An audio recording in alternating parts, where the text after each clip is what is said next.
In 1519, Hernán Cortés landed in Mexico with 600 men. Just 600 soldiers against an empire of 5 million people. 2 years later, the Aztec Empire was completely destroyed. Its magnificent capital city burned to ashes and rubble. Its emperor dead under brutal torture. Millions of its people killed by disease and warfare. And Spain had stolen the largest fortune in human history. Over $2 trillion worth of gold in today's money. Enough wealth to build an entire continent's power. This is the story of how 600 men conquered an empire of 5 million people. How disease killed more than any army ever could. And how that stolen gold built Europe while keeping Mexico poor for 500 years. To understand what was lost, you need to understand what the Aztecs had built. In 1519, Tenochtitlan was one of the world's largest cities, home to 200,000 people at its center, nearly 400,000 in the greater metropolitan area. It was bigger than Paris. Bigger than London or any other European city at the time. Built on an island in the center of Lake Texcoco, connected to the mainland by 3 massive stone causeways, the city had running water flowing through clay pipes, public sanitation systems with sophisticated aqueducts bringing fresh water daily, floating gardens called chinampas fed the population with abundant crops. These artificial islands produced food year-round in incredible quantities. Massive pyramids and temples rising over 100 feet tall dominated the city skyline. The Templo Mayor stood at the heart of the city. Its twin temples reached toward the sky like stone mountains. Markets where 60,000 people traded daily in organized, regulated sections. Everything from gold and jade to cacao and rare feathers. From exotic animals to fine textiles woven with intricate patterns. The Spanish who first saw it couldn't believe their eyes. One conquistador, Bernal Diaz, later wrote that it looked like an enchanted vision from legend. He said some soldiers asked if they were dreaming. The Aztec Empire controlled central Mexico through military might and tribute. They had conquered neighboring peoples and demanded payment constantly. Gold, jade, cacao, precious feathers, cotton, maize, and human captives for sacrifice flowed endlessly. The emperor's treasury held wealth beyond European imagination completely. Emperor Montezuma II ruled from the Great Palace complex. His palace had hundreds of rooms, gardens with exotic animals from across the known world. He commanded an army of hundreds of thousands of warriors, professional soldiers trained from childhood. The Aztecs had never been conquered by any foreign power. They believed themselves invincible militarily. Their warriors had defeated every enemy they'd ever faced. But they had a prophecy that would change everything. A legend that the god Quetzalcoatl would return from the east in the year CE occasional. According to their calendar, that year was 1519 exactly. The same year strange ships appeared on the eastern horizon. And that's when the Spanish arrived. Hernán Cortés was 34 years old. A minor Spanish nobleman who'd come to the Americas seeking fortune and glory. He'd spent years in Cuba doing small administrative work. But he'd heard rumors of a golden empire to the west. Stories of cities with temples covered in precious metals. In February 1519, he disobeyed direct orders and sailed from Cuba. The governor had tried to stop him at the last moment. But Cortés left before he could be arrested. He had 11 ships total, 600 Spanish soldiers and sailors, 16 horses, which Mexico had never seen before in history, a few small cannons and perhaps a dozen muskets. Against an empire of 5 million, the odds were impossible completely. But Cortés had advantages the Aztecs couldn't understand or anticipate. Steel weapons against obsidian and wood. Horses that terrified indigenous warriors who'd never seen such creatures. Gunpowder weapons that seemed like thunder and lightning controlled, and diseases that would prove deadlier than any weapon. When Cortés landed on the Mexican coast in April 1519, he did something that showed his absolute commitment fully. He burned his own ships, sank them in the harbor so no one could leave. His men couldn't retreat now. Conquer or die were the only 2 options left. It was a bold gamble that terrified his men, but it showed he was willing to risk everything. As Cortés marched inland toward Tenochtitlan, he made a discovery that would change everything completely. The Aztec Empire had enemies. Many conquered peoples hated Montezuma and his tribute demands deeply.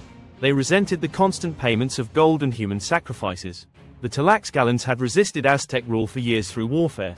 They were fierce warriors who had never been fully conquered. Cortés made an alliance with them. At first, the Tlaxcalans attacked the Spanish in battle. But after seeing Spanish horses and steel weapons in action, they decided to join forces against their Aztec enemies. Suddenly, his 600 men became an army of thousands. Indigenous allies who knew the terrain, the language, and tactics. Who wanted revenge on the Aztecs. Who knew the weaknesses of Montezuma's empire from within? Montezuma heard reports of these strange bearded men riding animals, carrying weapons that made thunder and killed from far away. His advisors were divided completely. Some said fight them immediately with overwhelming force. Others said these might be gods returning as prophesied. Montezuma made a fatal mistake. He invited Cortés to Tenochtitlan as an honored guest. He believed he could control them through hospitality. He thought he could understand their intentions peacefully. He was wrong about that. In November 1519, Cortés and his men entered the city. They walked across the long causeways stretching for miles. They saw the incredible wealth displayed everywhere around them. Gold decorations on temples gleaming in the Mexican sun, jade carvings worth fortunes in the European marketplace. Fine textiles woven with threads of gold and vibrant colors. One Spanish soldier later wrote that they were struck dumb by the riches and magnificence. He said it seemed like something from a fantasy tale. Montezuma welcomed them with gifts. Gold jewelry, jade ornaments, fine textiles, and precious feathers. He housed them in his father's former palace, gave them rooms with every luxury and comfort imaginable. Cortés accepted politely and studied the city's layout carefully. He counted the warriors and noted the defensive positions. He saw the causeways could be easily cut or defended. Then he made his next bold move without hesitation. He took Montezuma hostage in his own palace immediately, walked into the emperor's chambers with armed men behind him, told Montezuma he must come with him for his safety, held him prisoner while pretending to honor him publicly. For months, this impossible situation held through sheer audacity. 600 Spaniards living in the heart of an empire of millions, holding the emperor captive.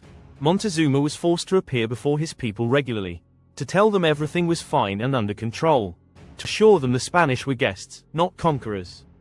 But everyone knew the truth. The emperor was a prisoner in his own capital. His authority was gone completely, but the situation couldn't last forever. In May 1520, Cortés had to leave temporarily for Cuba. He left Pedro de Alvarado in charge of 200 men. Alvarado was violent and impulsive. During an Aztec religious festival, Alvarado massacred hundreds of unarmed nobles in the temple courtyard. The reason? He feared a plot or wanted their gold. The exact motive remains disputed, but the result was clear. The Aztecs rose up in fury at this betrayal absolutely. When Cortés returned in June, the city was in open revolt against the Spanish. Thousands of Aztec warriors surrounded the palace where they sheltered. The Spanish were trapped completely. Cortés brought Montezuma to the rooftop to calm his people. But the Aztecs no longer respected their captive emperor. They threw stones and arrows. Montezuma was struck by rocks. The Spanish claim he died from these wounds days later. Aztec sources say the Spanish killed him when he became useless. Either way, the emperor was dead.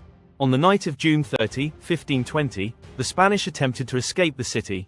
This night became known as La Noche Triste, the night of sorrows. They tried to sneak across the causeways in darkness, carrying all the gold they could carry in their packs. Some men loaded themselves with 50 pounds of gold. They couldn't resist taking the treasure despite the danger.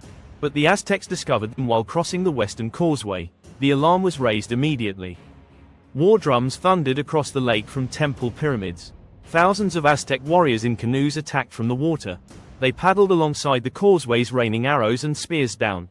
More warriors blocked the causeways ahead with barricades completely. The Spanish were trapped between water and armed warriors. The Spanish were weighed down by the gold they'd stolen. Many couldn't swim in their heavy armor and gold loads. They fell into the lake and sank like stones, still clutching their treasure as they drowned in the darkness. The water turned red with blood. Bodies floated everywhere in the pre-dawn light of morning. 600 Spaniards had entered the city months before triumphantly. Only 440 escaped that night battered and exhausted. Thousands of their indigenous allies died trying to help them. Most of the gold was lost in the lake. Some of it still lies at the bottom today. Cortés himself reportedly sat beneath a tree and wept at the loss and defeat suffered. His dreams of conquest seemed finished and destroyed completely. The Aztecs had won decisively. They'd driven out the invaders through force and courage. They crowned a new emperor, Cuauhtemoc, to replace Montezuma. He was a warrior who had opposed welcoming the Spanish. The Spanish invasion seemed finished completely. Cortés and his survivors limped back toward the coast. But something else had entered the city that night silently. Something the Aztecs couldn't see or fight with their weapons. Something far deadlier than Spanish swords or cannons or horses. Smallpox had arrived in Mexico. The Spanish had brought European diseases to the Americas unknowingly. Smallpox, measles, typhus, and influenza. diseases that had killed millions in Europe over centuries. But Europeans who survived had immunity. Their bodies knew how to fight these diseases effectively. Native Americans had no immunity to these diseases whatsoever. Their immune systems had never encountered anything like them. Within months, smallpox swept through Tenochtitlan like wildfire, spreading rapidly. It started with a single infected Spanish soldier who had the disease unknowingly. Then it spread from person to person through the city. People died by the thousands every single day. Bodies piled up in houses faster than they could bury. Entire families were wiped out in a matter of days. Streets were filled with the sick and the dying. The new emperor Cuauhtemoc died of smallpox within 80 days. He never got to lead his people in victory. His successor, Cuauhtemoc, inherited a dying city and dying empire. He was only 25 years old. He watched his people die around him every single day. Spanish sources estimate that 40% of the population died. Modern historians think it was closer to 50–90% mortality. Half the city dead or dying within 6 months. Imagine defending your city when half your people are dead or dying from disease simultaneously. Your warriors are sick and weak. They can barely lift their weapons to fight back. Your priests can't explain why the gods have abandoned you. Your medicines don't work at all. Nothing you do stops the dying. Meanwhile, the Spanish were immune. They'd already survived these diseases. In childhood back in Europe, they walked through the dying city without getting sick. To the Aztecs, it seemed like the gods protected the Spanish but punished them. Why else would the invaders not die from the plague? This biological catastrophe broke Aztec morale more than any battle. How do you fight an enemy the gods protect? Cortés spent that year regrouping on the coast and planning. He built 13 small warships called brigantines for the lake. He needed to control the water to control the city. He gathered more indigenous allies who saw the Aztecs weakening. His army now numbered 100,000 men. Most were indigenous warriors seeking revenge or seeing opportunity ahead. They wanted to be on the winning side now. In May 1521, Cortés began the siege of Tenochtitlan properly. He was ready to finish what he'd started. The siege lasted 75 days of brutal urban warfare constantly. The Spanish and their allies attacked from all sides relentlessly. They cut off the aqueducts bringing fresh water inside daily. They blocked food from entering the city at all points. The brigantines controlled the lake completely, isolating the island totally. The Aztecs fought with desperate courage and fierce determination. Women and children joined the defense as warriors fell daily. They tore up the causeways to stop Spanish advances stubbornly. They turned every house into a fortress to defend bravely. But they were starving, sick, and running out of warriors. Cuauhtemoc, the last emperor, was only 25 years old fighting desperately. He knew they couldn't win. But he refused to surrender his city or people's dignity. On August 13, 1521, the Spanish finally broke through completely. They entered the city sector by sector, destroying everything thoroughly. The Spanish and their allies showed no mercy in victory. They killed anyone they found.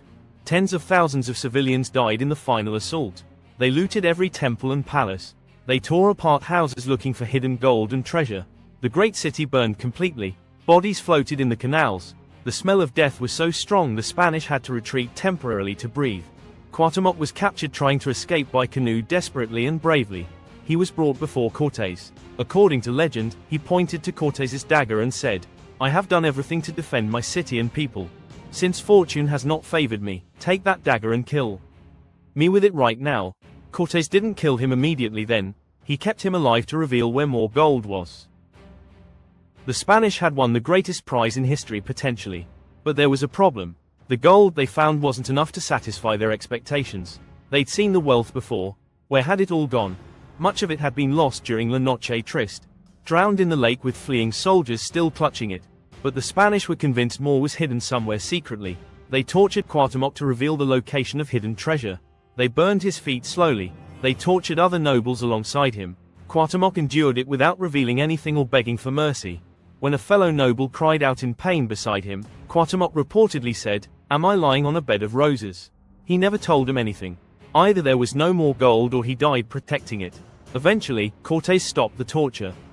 Not from mercy, but because Cuauhtemoc was worth more alive as a symbol and puppet. So how much gold did Spain actually take from Mexico? Conservative estimates say 20 tons of gold in the first years.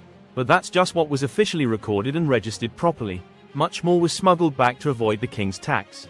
Over the next 300 years of colonial rule continuing, Spain extracted an estimated 150,000 tons of gold and silver. Adjusted for inflation and modern prices, that's over $2 trillion. The largest wealth transfer in human history by far. That gold didn't stay in Spain. It flowed through Spain to the rest of Europe, funding Renaissance art, palaces, wars, and the rise of European power. Meanwhile, Mexico was left stripped. Its people enslaved in silver mines. Its civilizations destroyed completely. Its wealth gone to build Europe's golden age gloriously. The story of Cortés is often told as a tale of Spanish courage and adventure. 600 men against an empire. But that's not the real story. The real story is biological warfare. Smallpox killed 90% of the indigenous population over decades. The real story is indigenous allies. Cortés had 100,000 indigenous warriors by the end of siege. The real story is systematic looting and destruction permanent. An entire civilization erased for gold. The real story is torture and slavery for survivors. And the real story is that $2 trillion in wealth built European palaces, funded European wars, and created European prosperity. While Mexico and Latin America stayed poor for 500 years. The gold in the crown jewels of Spain today, Aztec gold, melted down completely. The wealth that financed European Renaissance and the Enlightenment, built on Aztec and Inca silver from American mines. Modern Mexico has never received reparations from Spain officially. Spain has never apologized for the conquest or offered restitution. In 2019, Mexico's president asked Spain to apologize formally publicly. Spain refused, saying it was too long ago to matter. But the wealth transfer still affects both countries today clearly. Spain, one of Europe's richest countries. Mexico, struggling with poverty and inequality. Emperor Cuauhtemoc is remembered in Mexico as a symbol of resistance and dignity in defeat. Statues of him stand throughout Mexico City honoring his courage. He defended his people until the very end bravely and nobly. Cortés is buried in Mexico City, though his bones were moved multiple times because people kept trying to destroy them. The Aztecs had built one of the world's great civilizations. In 2 years, it was gone. Not because of Spanish military superiority, but because of disease, betrayal, and unquenchable greed for gold. Now you know how Spain stole $2 trillion in gold, and why that theft still matters 500 years later today.